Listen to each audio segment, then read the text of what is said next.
আসসালামু আলাইকুম সম্মানিত ভিউয়ার্স, সবাই কেমন আছেন? আশা করি সবাই অনেক অনেক ভালো আছেন। সম্মানিত ভিউয়ার্স, আজকে মূলত চাংফা সিভিএফ 34 ইঞ্জিন নিয়ে কথা বলবো।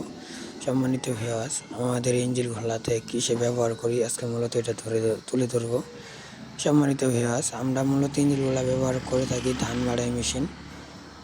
এখন অনেকে প্রশ্ন করে থাকে যে ইঞ্জিনগুলা কীরকম হয়। সম্মানিত ভিউয়ার্স, চাংফা ইঞ্জিন বলতেই চাংফা, কারণ এই ইঞ্জিনগুলো সবথেকে ভালো, লাস্টিং ভালো করে। অনেকে দেখা যায় যে সিজন টাইমে প্রবলেম ফেস করেন, তো সেক্ষেত্রে ইঞ্জিনগুলো প্রবলেম হবে না। সম্মানিত ভিউয়ার্স, চাইলে আপনারা ইঞ্জিনগুলো নিতে পারেন, অনেকটাই ভালো, হেভি মান ইঞ্জিন। আর অনেকে জানেন ইঞ্জিনগুলো অনেকই ভালো। তো যারা আশা করি ইঞ্জিনটি ব্যবহার করছেন তারা অবশ্যই একটা কমেন্ট করে জানাবেন। সম্মানিত ভিউয়ার্স, মূলত ইঞ্জিনগুলোর কারণ হচ্ছে আমরা আরও বিভিন্ন ইঞ্জিন দিয়ে থাকি, তবে এই ইঞ্জিনগুলোতে ভালো রিভিউ আসে।